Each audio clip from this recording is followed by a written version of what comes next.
بہار آئی ہے اس وقت خزاں میں۔ بسم اللہ الرحمن الرحیم۔ السلام علیکم ورحمۃ اللہ وبرکاتہ۔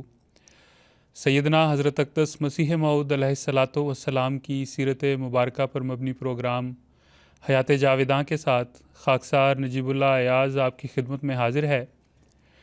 ناظرین کرام، حضرت مسیح موعود علیہ الصلاۃ والسلام کی زندگی کے مطالعے سے یہ بات معلوم ہوتی ہے کہ زمانہ طفولیت میں اور پھر جوانی میں خدا تعالیٰ نے آپ کی ایسے رنگ میں تربیت فرمائی تھی کہ جس کی وجہ سے دنیا کی محبت آپ کے دل میں پیدا ہی نہ ہونے پائی۔ دنیا سے بے رغبتی کا جو سبق اللہ تعالیٰ نے آپ کو بچپن میں دیا، آپ نے اپنی وفات تک اسے نہ بھلایا، اور گو دنیا طرح طرح کے خوبصورت لباسوں میں آپ کے سامنے آئی اور آپ کو اپنے رستے سے ہٹا دینے کی کوشش کی، لیکن آپ نے کبھی اس کی طرف التفات نہ کی اور اس سے ایسی جدائی اختیار کی کہ پھر کبھی آپ کے دل میں دنیا کمانے کی تڑپ پیدا نہ ہوئی۔ چنانچہ جب کہ آپ ابھی بچے ہی تھے، تب بھی آپ کی تمام تر خواہشات رضائے الہی کے حصول میں ہی لگی ہوئی تھیں، اور آپ کی توجہ ہر وقت عبادات کی طرف لگی ہوئی تھی۔ چنانچہ آپ کے سوان نویس شیخ یعقوب علی صاحب ایک عجیب واقعہ جو آپ کی نہایت بچپن کی عمر کے متعلق ہے تحریر کرتے ہیں۔ وہ لکھتے ہیں کہ جب آپ کی عمر نہایت چھوٹی تھی تو اس وقت ایک ہم عمر کو فرماتے ہیں، دعا کر کہ خدا میرے نماز نصیب کرے۔ اس فکرے سے جو نہایت بچپن کی عمر کا ہے، پتہ چلتا ہے کہ نہایت بچپن کی عمر سے ہی آپ کے دل میں کیسے جذبات موجزن تھے، اور عبادت الہی کی ایسی تڑپ تھی کہ خواہش بھی کی تو نماز کی۔ نیز اس فکرے سے یہ بھی معلوم ہوتا ہے کہ اس وقت بھی آپ تمام خواہشات کو پورا کرنے والا خدا تعالیٰ ہی کو سمجھتے تھے، اور عبادت کی توفیق کا دینا بھی اسی پر موقوف جانتے تھے۔ بچپن ہی سے نمازوں اور دیگر عبادات کے لیے آپ کا اکثر وقت مسجد میں گزرتا۔ اگر کوئی آپ کے والد سے آپ کے متعلق پوچھتا تو وہ کہتے کہ اگر اسے دیکھنا ہو تو مسجد کے کسی گوشے میں جا کر دیکھ لیں، وہ تو مسیتڑ ہے اور اکثر مسجد میں ہی رہتا ہے۔ تو یہ حضرت مسیح موعود علیہ الصلاۃ والسلام کی عبادات سے رغبت کا حال تھا۔ آج کے پروگرام میں ہم حضرت مسیح موعود کی عبادات پر بات کریں گے، جس میں میرے ساتھ مکرم فرحان حمزہ قریشی صاحب اور مکرم عبدالنور عابد صاحب شریک گفتگو ہوں گے۔ مکرم عبدالنور عابد صاحب، حضرت مسیح موعود علیہ الصلاۃ والسلام کی نمازوں کی کیا کیفیت ہوا کرتی تھی؟ نجیب صاحب، روایات میں آتا ہے کہ حضرت مسیح علیہ الصلوۃ والسلام اپنی نمازوں میں نہایت سوز و گداز رکھا کرتے تھے۔ چنانچہ حضرت میر محمد اسماعیل صاحب رضی اللہ تعالیٰ عنہ بیان کرتے ہیں کہ حضرت مسیح علیہ الصلوۃ والسلام ارکان اسلام میں سے سب سے زیادہ زور نماز کو دیا کرتے تھے، اور فرمایا کرتے تھے کہ نمازیں سنوار کر ادا کرنی چاہیے۔ چنانچہ جو صحاب تھے حضرت مسیح علیہ الصلوۃ والسلام کے، وہ بھی اس بات کا مشاہدہ رکھتے تھے اور آگے بیان کرتے تھے۔ ایک روایت ہمارے سامنے آتی ہے حضرت قاضی محمد یوسف صاحب پشاوری رضی اللہ تعالیٰ عنہ کی۔ وہ بیان کرتے ہیں کہ میں نے بارہا حضرت مسیح موعود علیہ الصلوۃ والسلام کو نماز فریضہ اور تہجد ادا کرتے دیکھا ہے۔ آپ نہایت اطمینان کے ساتھ نمازیں ادا کیا کرتے تھے۔ تو یہ حضرت مسیح موعود علیہ الصلوۃ والسلام کی زندگی میں ہمیں یہ چیزیں نظر آتی ہیں، اور ماہویت کا یہ عالم ہوا کرتا تھا کہ حضرت مسیح علیہ الصلوۃ والسلام بعض اوقات نماز پڑھ رہے ہیں اور ان کو پتہ نہیں ہے کہ ارد گرد کیا ہو رہا ہے۔ جو توجہ کا مرکز ہے خدا تعالیٰ، اس میں اتنے محو ہیں کہ ارد گرد کی کوئی ہوش ہی نہیں۔ چنانچہ اس زمن میں بھی ایک روایت ہمیں ملتی ہے، حضرت منشی ظفر احمد صاحب کپورتھلوی رضی اللہ تعالیٰ عنہ بیان کرتے ہیں کہ جلندھر میں یہ واقعہ پیش آیا کہ حضرت مسیح علیہ الصلوۃ والسلام چھت پہ نماز ادا کر رہے تھے۔ تو کہتے ہیں کہ مجھے بھی کسی کام سے چھت پہ جانا پڑا، تو میں نے دیکھا کہ حضور تنہائی میں بہت لمبے رکوع اور سجود کرتے ہیں اور لمبی نماز ادا کر رہے تھے۔ تو کہتے ہیں کہ میں نے دیکھا کہ گھر کی ایک خادمہ تھی اور بہت عمر رسیدہ عورت تھی، اس کا نام غالباً انہوں نے بتایا کہ شاید مائد تابی تھی۔ تو کہتے ہیں وہ آئی ہے، اس نے ساتھ مصلی بچھایا ہے اور نماز پڑھنے لگ گئی اور نماز پڑھ کے چلی گئی۔ تو کہتے ہیں میرے دل میں خواہش پیدا ہوئی کہ یہ مسئلہ حضرت مسیح علیہ الصلوۃ والسلام سے جب وہ نماز مکمل کر لیں پوچھوں کہ عورت مرد کے ساتھ نماز پڑھتی ہے یا اس کے پیچھے. تو جب حضور نماز پڑھ کے فارغ ہوئے ہیں تو انہوں نے کہا کہ حضور اس مسئلے کی بابت میں نے آپ سے پوچھنا ہے. تو حضور فرماتے ہیں کہ عورت کو تو پیچھے ہونا چاہیے. تو حضور کہتے ہیں حضور ابھی وہ مائی تابی آئی تھی، وہ تو آپ کے ساتھ نماز پڑھ کے چلی بھی گئی. تو حضور فرماتے ہیں کہ میں تو بالکل محو تھا نماز میں، مجھے تو پتہ ہی نہیں کہ وہ کب آئی ہے، کب نماز پڑھی اور کب چلی بھی گئی ہے.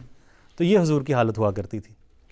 نجیب صاحب، حضرت مسیح موعود علیہ الصلوۃ والسلام اپنی تمام نمازیں عموماً مسجد مبارک میں ادا کیا کرتے تھے، اور مسجد اقصیٰ میں بھی عیدوں کے موقعوں پر یا جلسہ سالانہ کے موقع پر تشریف لے جاتے اور وہاں پر نماز ادا فرماتے. اور روایات میں ہمیں ملتا ہے کہ حضرت مسیح موعود علیہ الصلوۃ والسلام جب نماز پڑھایا کرتے تھے تو وہ کون کون سی صورتیں ادا کرتے تھے. تو حضرت مسیح موعود علیہ الصلوۃ والسلام جب نماز پڑھایا کرتے تھے تو آپ کی آواز میں اس قدر سوز و گداز ہوتا تھا کہ مقتدیوں کی چیخیں نکل جاتی تھیں، اور آپ کی تلاوت نہایت خوبصورت اور لہردار ہوا کرتی تھی. حضرت اماں جان رضی اللہ عنہا بیان کرتی ہیں کہ جب حضور گھر میں اگر آپ کی طبیعت کچھ ناساز ہوتی تو نماز پڑھاتے تو اکثر آپ سورہ یوسف کی آیات تلاوت فرماتے، جن میں یہ الفاظ ہیں کہ انما اشکو بثی و حزنی الی اللہ. یہ سورہ یوسف کی آیت نمبر 87 ہے. اور اسی طرح حضرت میر محمد اسماعیل صاحب رضی اللہ عنہ بیان کرتے ہیں کہ جب ایک سال رمضان کا مہینہ میں نے حضور کے ساتھ گزارا تو حضور نماز تہجد جب باجماعت پڑھایا کرتے تھے، یعنی وہ تراویح تھی، یعنی حضور رات کے آخری حصے میں پڑھایا کرتے تھے، تو پہلی رکعت میں حضور آیت الکرسی کی تلاوت فرماتے تھے اور دوسری رکعت میں سورۃ اخلاص کی. اسی طرح ہمیں یہ معلوم ہوتا ہے کہ حضور چھوٹی چھوٹی صورتیں ادا کرتے تھے، پڑھاتے تھے، تلاوت کرتے تھے ان کی، اور بعض میں سورۃ 3 کا بھی ذکر آتا ہے اور معوذتین کا بھی. تو حضرت مسیح موعود علیہ الصلوۃ والسلام نماز مختصر رکھا کرتے تھے جو باجماعت نماز پڑھاتے تھے، لیکن جیسا کہ نور صاحب نے ابھی بیان کیا ہے کہ جب آپ تنہائی میں نماز پڑھتے تھے تو بہت لمبی نماز پڑھا کرتے تھے. جی مکرم فرحان قریشی صاحب، ابھی آپ نے نماز تہجد کا ذکر کیا ہے، تو جب حضرت مسیح موعود علیہ الصلوۃ والسلام نماز تہجد انفرادی طور پر پڑھتے تھے تو بہت لمبی نماز تہجد ادا ہوتی تھی. اس ضمن میں ہمیں ایک روایت ملتی ہے کہ مرزا دین محمد صاحب آف لنگروال بیان کرتے ہیں کہ میں بچپن ہی سے حضرت مرزا صاحب کو دیکھ رہا ہوں. آپ نماز عشاء کے بعد جلد سو جایا کرتے تھے اور رات کو تقریباً 1 بجے نماز تہجد کے لیے اٹھ جاتے تھے اور تہجد پڑھتے رہتے تھے، اور پھر قرآن کریم کی تلاوت کرتے رہتے تھے یہاں تک کہ اذان ہو جاتی تھی، اور پھر آپ گھر میں سنتیں پڑھنے کے بعد مسجد میں نماز کے لیے چلے جایا کرتے تھے. تو اس سے پتہ چلتا ہے کہ رات کا بیشتر حصہ آپ نماز تہجد میں گزارا کرتے تھے. تو رات کے اول وقت میں حضور فرماتے ہیں کہ تہجد ادا کرنی چاہیے. پھر دیگر نوافل کا جہاں تک تعلق ہے تو حضرت اماں جان بیان فرماتی ہیں کہ حضرت مسیح موعود علیہ الصلوۃ والسلام اشراق کی نماز کبھی کبھی ادا کرتے تھے، لیکن نماز تہجد باقاعدگی سے ادا کرتے تھے. اور اگر جب کبھی بیمار ہوتے تب بھی بستر پر لیٹے لیٹے نماز تہجد ادا کر لیا کرتے تھے یا دعا کر لیا کرتے تھے. تو یہ حضرت مسیح موعود السلام کی مستقل عادتوں میں سے ایک عادت ہے. یہ ابھی آپ نے بیماری کا ذکر کیا. حضرت مسیح موعود علیہ السلام کی یہ کوشش ہوتی تھی کہ کسی بھی حال میں نماز نہ چھوٹے، وہ چاہے بیمار ہیں، کوئی مشکل وقت ہے. پچھلے پروگراموں میں ہم ایک واقعہ بھی بیان کر رہے ہیں کہ جب عدالت میں بالکل مقدمے کا سنوائی کا وقت آیا ہے، نماز کا وقت ہوا، تو حضرت مسیح علیہ السلام نے نماز کو ترجیح دی ہے. پھر جب بیمار ہوا کرتے تھے تو حضرت مسیح علیہ السلام کی فکر یہ ہوتی تھی کہ کہیں میری نماز نہ ضائع ہو جائے. حضور یہ فرمایا کرتے تھے، بلکہ یہ تحریرات میں بھی یہ بات آئی ہوئی ہے، بڑا مشہور یہ پیسیج ہے، یہ تحریر ہے. حضور فرماتے ہیں اگر سارا گھر غارت ہوتا ہے تو ہونے دو، لیکن نماز کو ترک مت کرو. تو حضرت مسیح علیہ السلام کے متعلق آتا ہے، ایک دفعہ ایک شخص بیان یہ کرتا ہے کہ غالباً نوجوانی کا واقعہ ہے کہ حضرت مسیح علیہ السلام چھت سے گر گئے، اور جو گاؤں کے لوگ تھے وہ حال چال پوچھنے جاتے ہیں. تو وہ جب وہاں پہ پہنچے تو حضرت مسیح علیہ السلام کو کچھ ہوش آیا. تو پہلی بات جو حضرت مسیح علیہ السلام نے کی وہ یہ تھی کہ دیکھو نماز کا وقت ہوا ہے کہ نہیں. پھر مرض الموت کا جو واقعہ ہے، غشی کی حالت ہے، بیمار ہیں، آواز صحیح طرح نہیں بولا جا رہا.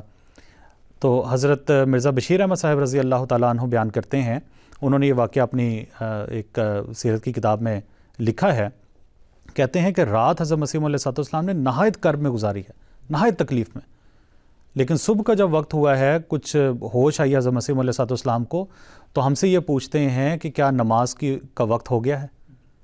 کسی نے جو ساتھ صحابی تھے انہوں نے کہا جی حضور ہو گیا ہے. تو وہیں پہ لیٹے لیٹے، ہمت نہیں ہے اٹھنے کی، بات کرنے کی، لیٹے لیٹے حضور نے تیمم کیا ہے اور نماز کی نیت کی. دوران نماز حضور پہ پھر غشی کی حالت طاری ہوتی ہے. پھر دوبارہ جب ہوش میں آتے ہیں، پھر حضرت مسیح موعود علیہ السلام یہی پوچھتے ہیں کہ کیا نماز کا وقت ہو گیا ہے؟ پھر دوبارہ جب وہ کہتے ہیں جی ہو گیا، تو پھر دوبارہ نیت کرتے ہیں اور لیٹے لیٹے نماز پڑھنے کی کوشش کرتے ہیں. تو کبھی بھی ایسا نہیں ہوا کہ حضرت مسیح موعود علیہ السلام اس طرح کی جو باتیں تھیں، ہمارے لوگوں کو بھی، ہمیں بھی یہ چاہیے کہ ہم اس پہ توجہ کریں. تو بعض اوقات عام چھوٹی چھوٹی باتوں پہ نماز چھوڑ دیتے ہیں، لیکن کہاں وہ خدا تعالیٰ کا نبی کہ اتنی بیماری کے باوجود اور اتنے مصائب کے حالات میں بھی لیکن نماز پہ مکمل طور پہ قائم ہے. جی عبدالنواب صاحب، روزے بھی ایک بڑی اہم عبادت ہیں. حضرت اماں جان رضی اللہ تعالیٰ عنہ بیان فرماتی ہیں کہ حضرت مسیح موعود السلام نے انہیں ایک دفعہ بتایا کہ جوانی کے ایام میں انہیں اشارہ ہوا کہ سلوک کی راہ میں ترقی کے لیے روزوں کی بھی ضرورت ہے.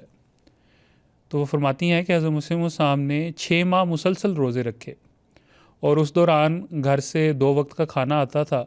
جو صبح کھانا آتا تھا وہ حضور فقراء میں تقسیم فرما دیا کرتے تھے، اور شام کو حضور وہ کھانا تناول کرتے تھے. اس طرح حضور نے 6 ماہ مسلسل روزے رکھے. پھر رمضان باقاعدگی سے حضور روزے رکھا کرتے تھے.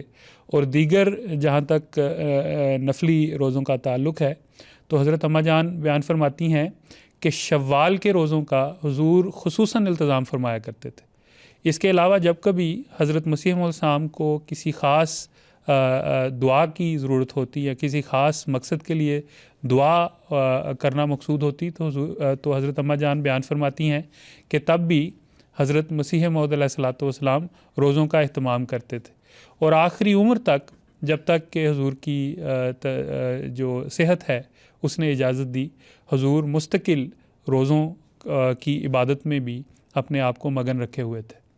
جی صاحب، حج بیت اللہ بھی ایک ایسی عبادت ہے جو ہر ذی مقترت مسلمان پر فرض ہے ایک دفعہ اپنی زندگی میں، لیکن شرط یہ ہے کہ من استطاع الیہ سبیلا، کہ جو اس تک پہنچنے کی استطاعت رکھتا ہو، یعنی صحت ہو، مال بھی ہو، اور راستہ جو ہے دشوار نہ ہو.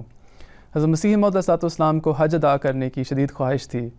چنانچہ اس بارے میں ایک روایت آتی ہے، حضرت میاں بشیر احمد صاحب رضی اللہ عنہ بیان کرتے ہیں کہ ایک دفعہ حضور بالکل گھر میں کچھ طبیعت ناساز تھی، لیٹے ہوئے تھے اور گھریلو ماحول تھا، اور یہ باتیں ہو رہی تھیں کہ آج کل سفر کی سہولیات بہت بڑھ گئی ہیں اور سفر آسان ہو گیا ہے، اس لیے حج ادا کرنا آسان ہو گیا ہے. حضرت مسیح موعود علیہ السلام کو حرمین شریفین کے تصور سے آپ کی آنکھوں سے آنسو رواں ہو گئے، اور آپ نے نہایت درد سے یہ فرمایا کہ یہ تو ٹھیک ہے اور ہماری بھی شدید خواہش ہے، لیکن میں سوچا کرتا ہوں کہ کیا میں حضرت صلی اللہ علیہ وسلم کا روزہ بھی دیکھ سکوں گا. یعنی ایک طرف تو حج کی شدید خواہش ہے، اور ساتھ ہی آپ کی حضرت صلی اللہ علیہ وسلم سے محبت کا اظہار بھی ہے.